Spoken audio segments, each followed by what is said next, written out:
Hi friends, welcome to ITA gold technical channel में आपका स्वागत है। Daily current affairs vacancies information ITA से रिलेटेड वीडियो पाने के लिए हमारे चैनल को सब्सक्राइब कीजिए। सब्सक्राइब करने के बाद बेल आइकन को ऑन कीजिए ताकि मैं जो भी नया वीडियो बनाऊँ सबसे पहले आपके पास हो जरा आप उसे देखें। यदि आपको सेशन अच्छा लगता है, सेशन से कुछ जानकारी मिलती है तो इसे लाइक कीजिए और दोस्तों में शेयर कीजिए।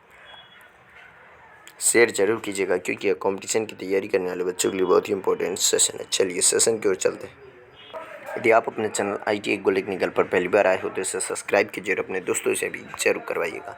आज हम पढ़ेंगे 26 मार्च 2022 से जितने भी इंपॉर्टेंट करंट अफेयर क्वेश्चन बनेंगे वह इस वीडियो में पढ़ेंगे। तो चलिए देखते हैं आज का पहला क्वेश्चन क्या है।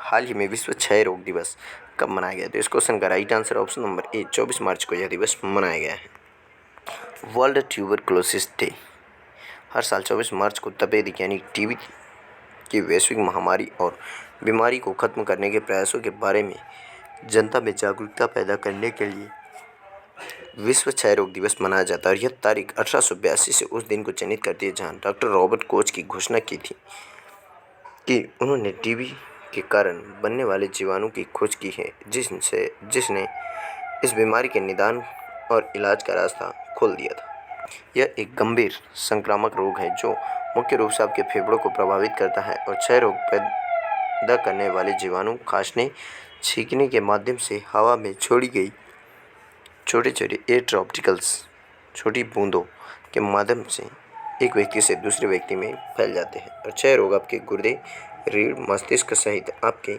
शरीर के अन्य भागों को भी प्रभावित कर सकता है। जब टीबी आपके फेफड़ों के बाहर होती है तो इसमें शामिल अंगों के अनुसार लक्षण अलग अलग होते हैं। उदाहरण के लिए रीढ़ की तपेदिक आपको पीठ दर्द दे सकती है और आपके गुर्दे में तपेदिक आपके मूत्र में रक्त का कारण बन सकता है। इस क्वेश्चन का राइट आंसर ऑप्शन नंबर ए। चलिए नेक्स्ट क्वेश्चन क्यों चलते हैं। नेक्स्ट क्वेश्चन है, हाल ही में Anfield barrels India's oil story नामक पुस्तक किसने लिखी थी? इस क्वेश्चन का राइट आंसर है ऑप्शन नंबर डी। इसका राइट आंसर है ऋचा मिश्रा। ऋचा मिश्रा ने यह पुस्तक लिखी है। ऋचा मिश्रा द्वारा लिखित Anfield barrels India's oil story नामक पुस्तक जल्द ही जारी की जाएगी। और ऋचा मिश्रा द हिंदू विजुअलाइजेशन की पत्रकार हैं और पुस्तक में केशव देव मालवीय द्वारा निभाई गई महत्वपूर्ण भूमिका पर प्रकाश डाला गया है, जो 1970 के दशक में तेल प्रौद्योगिकी में डिग्री के साथ पेट्रोलियम मंत्री थे और ONGC सहित सार्वजनिक क्षेत्र के उद्यमों से क्रेन एनर्जी और मुकेश अंबानी की RIL जैसी निजी प्रतिस्पर्धी खिलाड़ियों के लिए भी अन्य हितधारकों के उद्भव पर प्रकाश डाला गया है। तो इस क्वेश्चन का right answer option number D. चलिए नेक्स्ट क्वेश्चन को चलते हैं। नेक्स्ट क्वेश्चन है, हाल ही में पहला पेपरलेस विधानसभा कौन सा राज्य बना है? इस क्वेश्चन का right answer option number B. Nagaland विधानसभा पहला पेपरलेस विधानसभा बन गया। नागालैंड ने पूरी तरह से कागज रहित होने के लिए राष्ट्रीय ई-विधान एप्लीकेशन नेवा कार्यक्रम को लागू करने वाले देश के पहले राज्य विधानसभा बनकर इतिहास रच दिया। और नागालैंड विधानसभा सचिवालय में चल रहे बजट सत्र के बीच 60 सदस्यों की विधानसभा में प्रत्येक टेबल पर एक टैबलेट या ई-बुक संलग्न की गई है। और इस तरीके से नागालैंड विधानसभा देश की पहली विधानसभा पेपरलेस हो गई। तो बात कर लेते हैं नागालैंड की राजधानी। तो यहाँ की राजधानी है कोहिमा और यहाँ पर मुख्यमंत्री है नेफ्यूरियो और राज्यपाल है जगदीश मुखी जो अतिरिक्त प्रभार संभाल रहे हैं यहाँ का। तो इस क्वेश्चन का right answer option number B. चलिए नेक्स्ट क्वेश्चन क्यों चलते हैं। नेक्स्ट क्वेश्चन है, हाल ही में धरती का सबसे गर्म स्थान कहाँ रिकॉर्ड किया गया? तो इस क्वेश्चन का right answer option number D, Kuwait में यहाँ रिकॉर्ड किया गया है। कुवैत में 53.2 डिग्री सेल्सियस यानी कि 127.7 डिग्री फ़ारेनहाइट के गर्म तापमान पर पहुँच गया, जिससे यह पृथ्वी पर सबसे गर्म स्थानों में से एक बन गया। कुवैत में पिछली गर्मियों में इतनी गर्मी थी कि पक्षी आसमान में ही मर गए और समुद्र के घोड़े खाड़ी में उबलकर मर गए और मृत क्लैम ने चट्टानों को लेपित किया और उनके सेल्स ऐसे खुले थे जैसे कि वे उबले हुए हों। वैश्विक संसाधन संस्थान के अनुसार देश बिजली के लिए तेल जलाना जारी रखता है और प्रति व्यक्ति शीर्ष वैश्विक कार्बन उत्सर्जक में शुमार है। जैसे ही राजमार्गों पर डामर पिघलता है, कुवैती मॉल में बोन चिलिंग एयर कंडीशनिंग के लिए बंडल करते हैं और अक्षय ऊर्जा की मांग 1% से भी कम है, जो कुवैत में के 2030 तक 15% के लक्ष्य को बहुत कम है। कुवैत की राजधानी है कुवैत सिटी और यहाँ पर मुद्रा चलती है कुवैती दिनार। तो इस क्वेश्चन का right answer option number D. चलिए नेक्स्ट क्वेश्चन की ओर चलते हैं। नेक्स्ट क्वेश्चन है, हाल ही में चार धाम परियोजना समिति के नए अध्यक्ष कौन होंगे? इस क्वेश्चन का राइट आंसर है ऑप्शन नंबर ए के सीकरी चार धाम परियोजना समिति के नए अध्यक्ष होंगे। यही है जस्टिस के सीकरी। देवाशीष पांडा को भारतीय बीमा नियामक और विकास प्राधिकरण इरडा के अध्यक्ष के रूप में नियुक्त किया गया और वह पूर्व वित्तीय सेवा सचिव IRDAI के अध्यक्ष पद सुभाष चंद्र खुटिया को कार्यकाल पूरा होने से मई 2021 से खाली था और उत्तर प्रदेश कैडर के 1987 बैच के IAS अधिकारी पांडा 2 साल के कार्यकाल के बाद इस वर्ष जनवरी में वित्तीय सेवा सचिव के रूप में सेवानिवृत्त हुए हैं। IRDAI की स्थापना 1999 में की गई थी। कब? 1999 में। और इसका मुख्यालय है तेलंगाना की राजधानी हैदराबाद में। इस क्वेश्चन का राइट आंसर ऑप्शन नंबर ए। चलिए नेक्स्ट क्वेश्चन के चलते हैं। नेक्स्ट क्वेश्चन है, हाल ही में किसने भारतीय हवाई अड्डों को ACI वर्ल्ड के ASQ अवार्ड 2021 में जगह मिली? तो इस क्वेश्चन का right answer option number B. 6 हवाई अड्डों को जगह मिली है। एयरपोर्ट काउंसिल इंटरनेशनल द्वारा वर्ष 2021 के एयरपोर्ट सर्विस क्वालिटी सर्वेक्षण में भारत के 6 हवाई अड्डों को आकार और क्षेत्र के अनुसार सर्वश्रेष्ठ हवाई अड्डे में जगह मिली है। इस हवाई अड्डों को वार्षिक यातायात के आधार पर विभिन्न श्रेणियों में एशिया प्रशांत क्षेत्र में से चुना गया है और एशियाई एयरपोर्ट सर्विस क्वालिटी पुरस्कार ग्राहक अनुभव में हवाई अड्डे की उत्कृष्टता को पहचानने के लिए यात्री सुविधाओं से संबंधित 33 मानकों पर ध्यान केंद्रित करते हैं। अब इसके बारे में देख लेते हैं। प्रति वर्ष 40 मिलियन से अधिक यात्री छत्रपति शिवाजी महाराज टर्मिनस अंतर्राष्ट्रीय हवाई अड्डा मुंबई लगातार 5वां वर्ष है इसका, और इंदिरा गांधी अंतर्राष्ट्रीय हवाई अड्डा नई दिल्ली इसका लगातार 4था वर्ष है।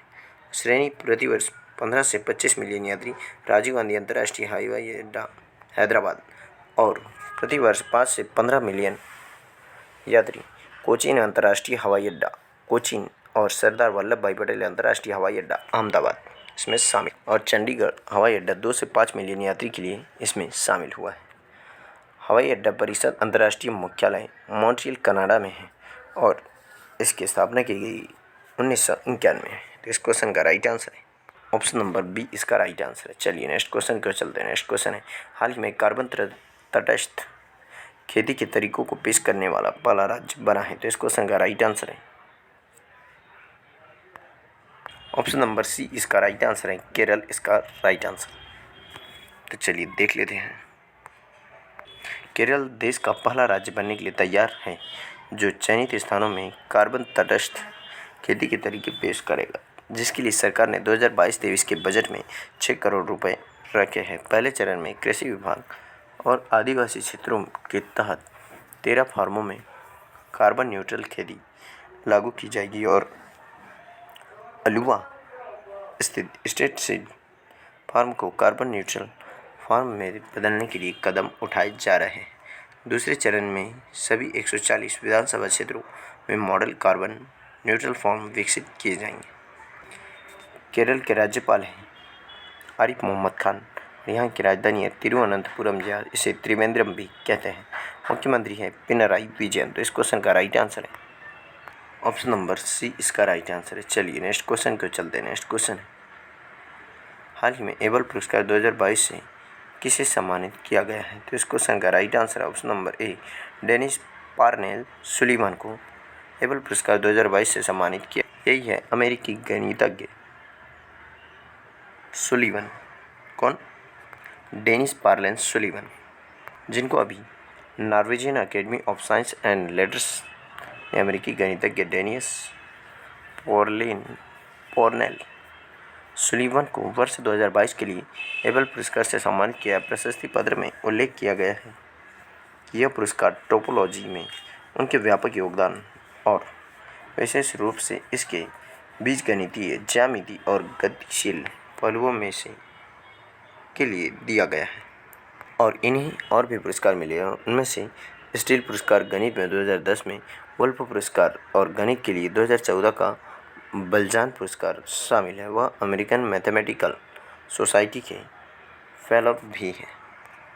इस क्वेश्चन का राइट आंसर ऑप्शन नंबर ए। चलिए नेक्स्ट क्वेश्चन की ओर चलते हैं। नेक्स्ट क्वेश्चन है, हाल ही में OECD के अनुसार वित्त वर्ष 2023 में भारत की GDP कितने प्रतिशत रहने का अनुमान है?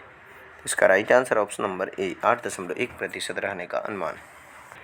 आर्थिक सहयोग और विकास संगठन OECD ने वित्त वर्ष 24 में भारत की वास्तविक सकल घरेलू उत्पाद के लिए दृष्टिकोण को 5.5% पर बरकरार रखा है, जो 2022-23 में 8.1% से कम।